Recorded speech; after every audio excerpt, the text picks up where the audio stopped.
నమస్తే. ఈరోజు మన స్టూడియోలో ప్రముఖ ఆధ్యాత్మికవేత్త, ఆస్ట్రోన్యూమరాలజిస్ట్ శ్రీమతి జయప్రద గారు ఉన్నారు. మేడంతో మాట్లాడదాం. మేడం నమస్తే. మేడం నమస్తే అమ్మా. శ్రీమాత్రే నమః. మేడం, మార్చి నెల 2025 వృషభ రాశి వారికి ఎలా ఉండబోతుంది? ఎలాంటి రెమెడీస్ చేసుకుంటే బాగుంటుందంటే? తప్పకుండా. అంటే వృషభ రాశి వాళ్ళకి ఎలా ఉంటుంది అంటే ఎంత బాగుంటుంది అని అడగచ్చు. ఎందుకంటే అంత బ్రహ్మాండంగా ఉంటుంది వాళ్ళకి. సో వృషభ రాశి వాళ్ళకి జీవితంలో చాలా చాలా రోజుల తర్వాత మంచి కాలం అంటూ వస్తుందంటే ఇది మార్చి మాసమే. గుడ్ టైం స్టార్ట్ అవబోతుంది. మార్చి నెల అంతా గుడ్ టైం వాళ్ళకి నిజంగానే. సో ఎంత మంచి అవకాశం అంటే వాళ్ళ రాశాధిపతి అయిన శుక్రుడు మీనరాశిలో ఉండడం, అది ఉచ్చస్థితి ఆయనకి. దానివల్ల ఏంటంటే ఎప్పుడైతే శుభగ్రహం స్వయ రాశి గ్రహం అంటే ఏదైతే ఆ రాశికి ఉన్న అధిపతి అయిన శుక్రుడు ఉచ్చస్థానంలో ఉన్నాడో, శుక్రుడు అంటేనే ఏంటి మనకు జనరల్గా ఇచ్చేది, కామన్గా ఏది కావాలన్నా ఇచ్చేది ఆయనే. అంటే మనకు ఒక కోరిక కలిగింది అంటే దానికి అవకాశం శుక్రుడు ఉండే. అంటే శుక్రగ్రహం ఒక అనుగ్రహం ఉంటేనే మనకు అలాంటి కోరికలు ఉంటాయి. ఒక మంచి ఇల్లు కొనుక్కోవాలన్నా, కార్లో తిరగాలన్నా, మంచి మంచి శారీస్ కట్టుకోవాలన్నా, మంచి జ్యువెలరీ వేసుకోవాలన్నా, అందరికంటే మంచిగా అందంగా మాట్లాడాలన్నా, అందంగా ఉండాలన్నా, అందానికి రూపాలు ఇలా చెప్పగలిగిన వీళ్ళు అందంగా ఉన్నారు, వీళ్ళు అందంగా లేరు చెప్పగలిగే శక్తి ఉన్నది కూడా శుక్రుడే. సో ఇన్ని కారకత్వాలకి శుక్రుడే అధిపతి. సో ఆయన వెళ్ళి ఉచ్చస్థానంలో ఉంటే అప్పుడు ఏమేమో జరుగుతాయి, ఏది కావాలంటే అది జరుగుతుంది. సో ఎవరెవరికి ఏ ప్రాబ్లమ్స్ ఉన్నా అన్ని ప్రాబ్లమ్స్ సాల్వ్ అవుతుంది. డబ్బుకు డబ్బు, పేరుకు పేరు, పేరు ప్రతిష్టలు వస్తాయి. దానికంటే మెయిన్ ఏంటంటే వాళ్ళు అనుకున్న కోరికలు ఏవైతే ఎప్పటి నుంచో, ఇప్పుడు ఒక అమ్మాయికి ఇంట్లో ఇల్లాలకి నాకు ఒక మంచి అందమైన నెక్లెస్ కొనుక్కోవాలని అనుకుంది, అది అవుతుంది. అలాగే ఇల్లు కట్టాలని కోరుకుంటుంది ఎప్పటి నుంచి, ఇల్లు అని. ఆ ఇల్లు కొనుక్కునే అవకాశం కానీ, శంకుస్థాపన చేసుకునే అవకాశం కానీ, స్థలం కొనుక్కునే అవకాశం కానీ కనిపిస్తుంది. అయితే ఏంటంటే ఇక్కడ శుక్రుడు ఎంత బ్రహ్మాండంగా ఉన్నప్పటికీ బాగుంది కదా మరి మాకెందుకు రావట్లేదు అనుకోకూడదు. ఇక్కడ ఏంటంటే వాళ్ళ జన్మ జాతకంలో కూడా అలాంటి యోగాలు ఉండాలి. వాళ్ళ జాతకంలో కూడా శుక్రుడు యోగకారకుడే ఉండాలి. శుక్రుడు యోగకారకుడే ఉండి వాళ్ళ జాతకంలో దశలు మంచి దశల్లో యోగిస్తుంది అంటే, మంచి దశలు నడుస్తున్నాయి అంటే అప్పుడు ఈ గ్రహస్థితి ఆ గ్రహస్థితి కలిపి బ్రహ్మాండంగా ఖచ్చితంగా తీసుకుంటారు.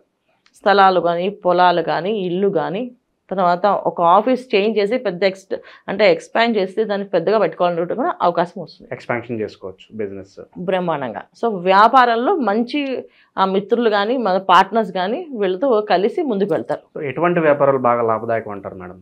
అన్ని రంగాల్లో. ఇప్పుడు చెప్పే శుక్రుడు అంటే ఏదైనా మనకి కావాలి అనుకునే ఏదైతే కోరిక ఉందో ఆ కోరిక నెరవేరుస్తారు. సో మనకు కావాల్సిన కోరికలు ఏమిటి అనుకుంటే మన సంబంధించిన వ్యాపారాలు. ఇప్పుడు నా వ్యాపారం పెద్దగా ఎవరిని అనుకున్నారు, బట్టల షాప్ అనుకున్నారు. సో ఆ బట్టల షాప్ని ఇంకొంచెం బ్రహ్మాండంగా చేసుకునే అవకాశం చేసుకో, తదాస్తు అంటాడు. అలాగే ఒక అమ్మాయికి వివాహం చేయాలని తల్లిదండ్రులు అనుకుంటున్నారు, తదాస్తు అంటాడు, చేసుకోండి అని చెప్పేసి. అలాగే అబ్బాయికి వివాహం అంటారు, అది కూడా తదాస్తు అంటారు. అలాగే సంతానం కోసం బాధపడుతూ ఉంటారు, సంతానం కావాలని.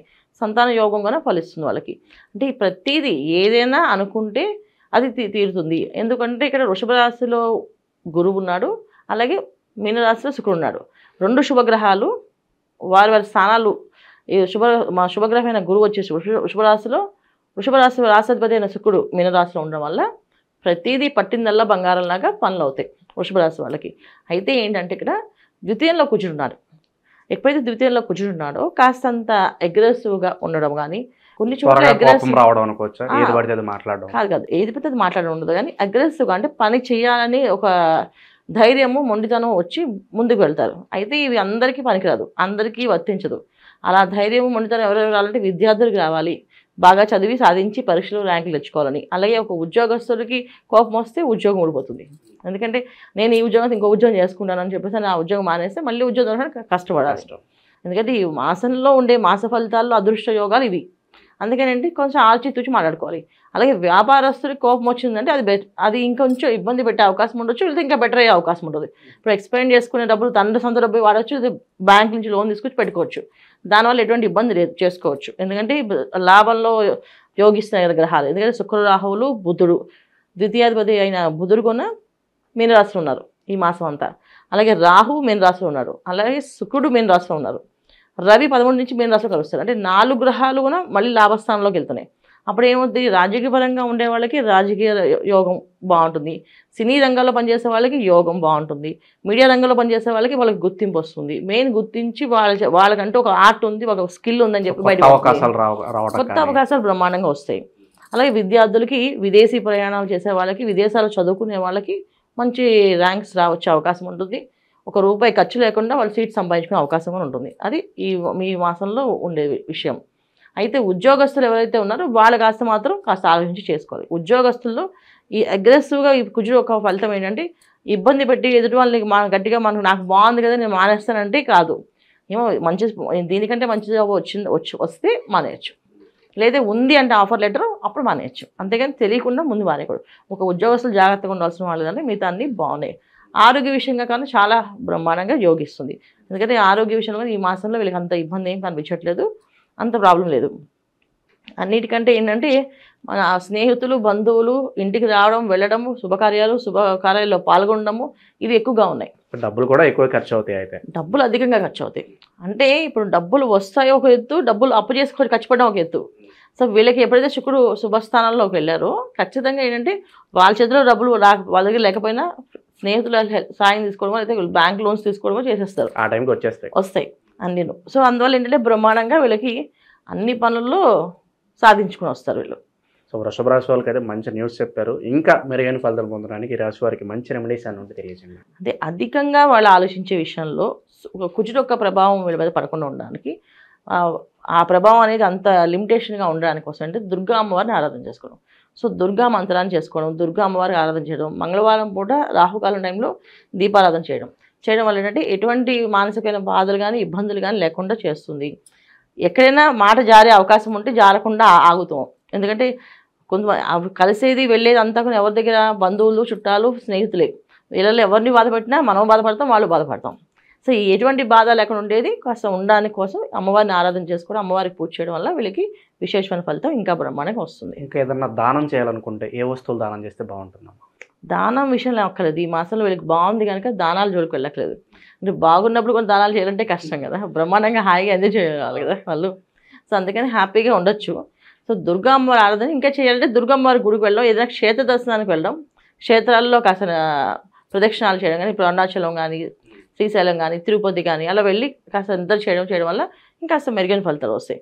ఇంకా ఎక్కువగా కావాలి అంటే ఏదైనా హోమాలు చేయించుకోవడం, సుదర్శన హోమం కానీ చండీ హోమం కానీ చేయించుకోవడం వల్ల ఇంట్లో ఏదైనా అశాంతి అనిపిస్తే అవి కూడా తొలగిపోయి బ్రహ్మాండంగా అన్ని శుభాలే వింటూ ఉంటారు, శుభవార్తలే. ప్రతి ఒక్కళ్ళకి ఏంటంటే వచ్చేది మనకి చైత్ర మాసంలో విశ్వవసు నామ సంవత్సరం కనుక ఈ సంవత్సరం అంతా బాగుండాలంటే అందరూ కలిసి కంటిన్యూ ఒక నామాన్ని ఎప్పుడు జపం చేసుకో. శివాయ గురువే నమః, శివాయ గురువే నమః అని మంత్రాన్ని ఎక్కువ చేయడం వల్ల ఆర్థికపరమైన ఇబ్బందులు లేకుండా ఉంటారు, ఆరోగ్య సమస్యలు లేకుండా ఉంటారు, సంతానం విషయంలో ఎటువంటి సమస్య చింత లేకుండా బాగుంటుంది. అలాగే వివాహ ప్రయత్నాలు చేసే వాళ్ళకు కూడా వివాహం అయ్యే అవకాశం ఉండి మంచి ఇంటికి వెళ్ళే అవకాశం ఉంటుంది. ఎందుకు అంటే శివాయ గురువే నమః అనేది ఎక్కువ చదవడం వల్ల అంటే విశ్వవసునామ సంవత్సరంలో వచ్చే ఏదైతే ఉందో మనకి రవి విగ్రహం ఒక అనుగ్రహం అనమాట. రవి భగవానుడు ఒక అనుగ్రహం కోసం చేసేది ఇది. రవి భగవానుడు ఖచ్చితంగా మనుషులకి మంచి ఆలోచనలు మంచి బుద్ధిని ఇస్తాడు. ఆ మంచి బుద్ధి ఆలోచనలు రావాలి, అది పక్కదారులకు వెళ్లకుండా ఉండాలి. ఎందుకంటే ఆయన ఇచ్చేది మంచి ఆలోచనలు మంచి బుద్ధి ఇచ్చినా కొంచెం పరుష వాక్యాలు కూడా ఇచ్చే అవకాశం ఉంటుంది. అంటే అహంకారాన్ని కూడా ఇచ్చే అవకాశం ఉంది. అహంకారం మాకు వద్దు స్వామి, ఆలోచనలు బాగుండాలి అనుకుంటూ శివాయ గురువే నమః అనే మంత్రాన్ని ఎక్కువగా నామాన్ని అలవాటు చేసుకుని జపం చేస్తూ ఉంటే ప్రతిరోజు ఇది పెద్దగా మా మంత్రం కింద కదా రాదు, ఇది నామం కింద వస్తుంది. ఈ నామాన్ని ఎక్కువగా స్మరణ చేసుకుంటూ వెళితే అన్ని రంగాల్లో వాళ్ళకి అభివృద్ధి ఉంటుంది.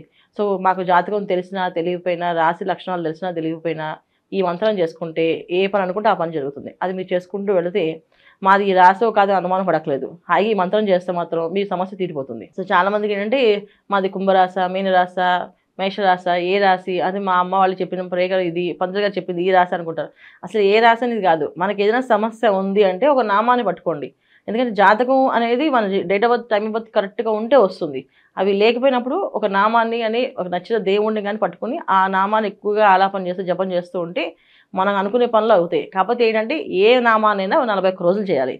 41 రోజులు కంటిన్యూగా 108 చొప్పున 108 తక్కువ కాకుండా 1000 వరకు చేస్తే అదృష్టం కలిసి వస్తుంది. అంటే 108 రోజుకు చేసిన కుదిరినప్పుడు 200, 300, 500 అలా పెంచుకుంటూ 1000 దాకా చేసుకుంటే ప్రతినిత్యం 1000 చేశారనుకోండి ఆ నామాన్ని 41 డేస్ కల్లా మీకు అన్ని పనులు సవ్యంగా అవుతాయి. ఖచ్చితంగా బ్రహ్మాండంగా అయిపోతాయి. ఇవి చేయాలి. కాకపోతే భక్తి శ్రద్ధ చాలా ముఖ్యం, నమ్మకం అన్నిటికంటే ముఖ్యంగా. ఇది చేస్తే వస్తుందా రాదా అని ఆలోచిస్తూ చేస్తే రాదు, ఖచ్చితంగా వస్తుందని చెప్పి కళ్ళు మూసుకొని చేస్తే వస్తుంది.